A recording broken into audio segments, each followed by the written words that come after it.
sort of God obsession's a litmus test for the uncultured, because Jesus fucking Lord. I'm convinced that none of these people actually have watched horror movies to save their fucking lives if obsession's like cause them to be this insufferable. Like Jesus Christ. I understand if it was like Midsommar or Hereditary, but really, this is the line now, huh?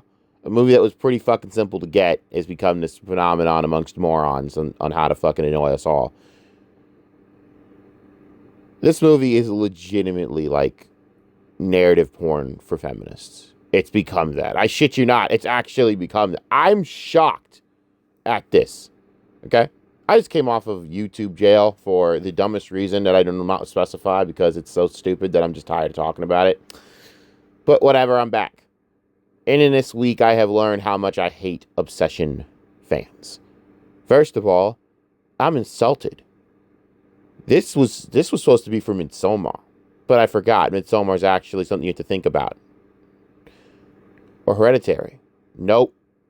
Now, us people who went through Midsommar and Hereditary, this movie, Obsession, would have an impact on us, of course. But after like a week, we go, it's pretty easy to get it. Because it's nothing like what we... Dude, you think this shit was bad? Go watch Midsommar. You tell me how that works for you. You tell me how you're psychologically okay after that. One of the best endings I've ever seen to a horror film because it's truly like so multifaceted at the end. You know? Like it hurt. It's crazy. Regardless. It's the Obsession's created this thing amongst these annoying feminists where, granted, yes, Bear is the coward of this film and was too much of a coward to do the right thing at every point. And even at the end of the movie, made the wrong decision and screwed Nikki over one last time. It's true. If you actually understand what's going to happen to poor Nikki, going to prison for the rest of her life after what she did, as she was trapped in her own body as a vessel, right? The spirit used her body as a vessel and did horrible things. But, in the court of law, that's not really they don't really have a thing for a spirit. And they don't really have an exorcist panel yet, They don't have the exorcism wing yet. Like, they don't have laws around exorcism victims yet. So, unfortunately, she's kind of cooked. Regardless. Bruh. If all you got from this movie was Bear was the villain, man, I already know what kind of person you are, and you're Gen Z and insufferable. Holy fucking hell. And I don't mean like 90s born Gen Z. We always get roped into this shit because I'm Gen Z. No. I was born in the 90s, okay? I was born not in the late 90s, bitch. We aren't the same. We went outside. We were the last, class that went outside, played with sticks, actually fucked around with animals, like some kid wanted to fuck with a hornet's nest. I shit you not. Actually was a wasp's nest. It was a wasp's nest. This dumb kid wanted to throw a rock at a wasp's nest. And I'm like, kid, get the fuck away from me. I don't want nothing to do with you. Get away from me. You trying to get us all murked. I'm not dealing with you. The teacher commended me on not being an idiot, so that was very nice. It was a good feeling to know that I was not an idiot and that kid was an idiot. Regardless of that, we actually went outside. We actually had experiences. We were actually the last generation that was the last class that was allowed to fucking not be shamed for their decisions or their choices politically or socially. Where we could have a conversation on transgenders in sports and not be shamed in the classroom. Sorry to get on that tangent, but you have to understand this is where I'm at. We were the last of that class before these millennials decided to ruin the 2000s born children and make them into the insufferable mess of shit that they are now. These 2003, 2004, 2005 born little bastards have become absolutely insufferable in this conversation about this movie. I hate you. First of all, it's not just about Bear being a coward and being the Mordecai of this film. And then people are going to be like, Mordecai's nothing. Shut the fuck up. Mordecai literally threw Rigby into the actual shitter in like a time warp just because of Margaret. Shut up. Mordecai and Bear are pretty much the same thing. You could get in there and say, well, Mordecai would have fucking sat there and done it. Okay, I'm sorry. I'm glad that Mordecai would have felt really bad after his horrible choices right after. Yeah, but never learned from them, right? Yeah, that makes Mordecai a good person. What are you, fucking dumb? Grow up. See what I mean? This is the generation I'm talking to. They're stupid. These idiots only understand that Bear was the villain and that's it. They don't understand that everyone was bad. Let's talk about Nikki. Nikki was banging Bear's best friend. Nikki knew that Bear liked her a lot. She knew this for ages. Because, tell me, how does it make any sense that Sarah knew?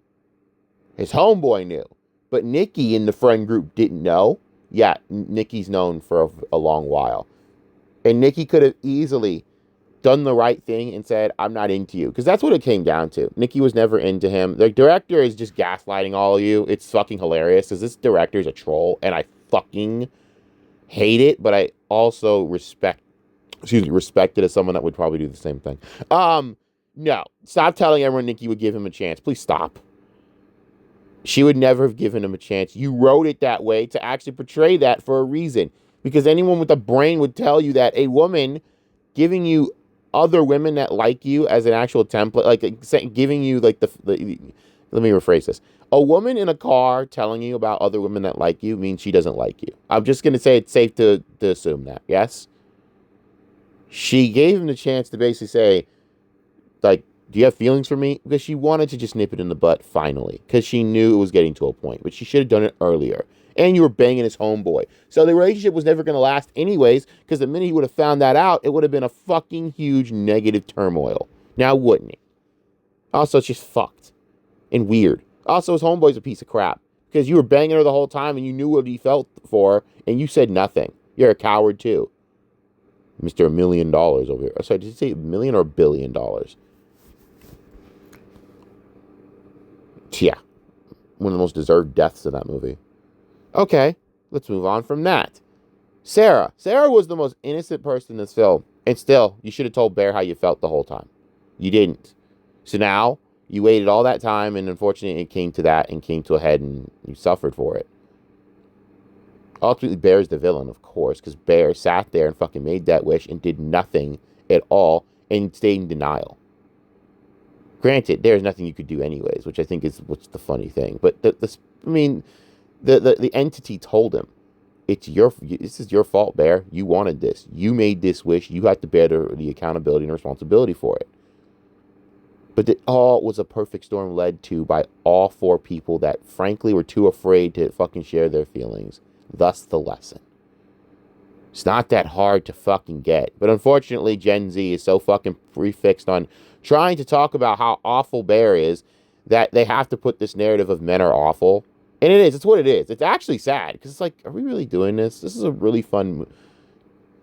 Nope. Because I could tell you right now, the amount of coping these fuckers would do for Danny and her choice at the end of the movie would be, without a shadow of a doubt, one for the record books. I'm grateful that Midsommar is not as popular right now. I'm grateful Midsommar is not up there, even though Midsommar is twice the movie. No offense to Obsession. Obsession's phenomenal. But Midsommar is next level, which is how good Midsommar is. Like, I'm not trying to praise Midsommar as a snob. I'm trying to tell you how good Midsommar is for a reason. It is so life-changing when you really think about it. It is psychologically fucked. But I'm telling you, we are in the generation that would sit there and side with Danny in that movie. Danny would be sided with in that movie. Even though Danny's the actual obsessed whack job that can't... You know what? I'm going to go rewatch Midsommar. That's all this has made me want to go do. But I'm sick and tired of this discussion, man. Like, shut up. You people have showed me that you're all incapable of having relationships. You're all fucked. This generation's cooked. Gen Alpha, you're fucked by proxy. I'm moving on. It's ridiculous.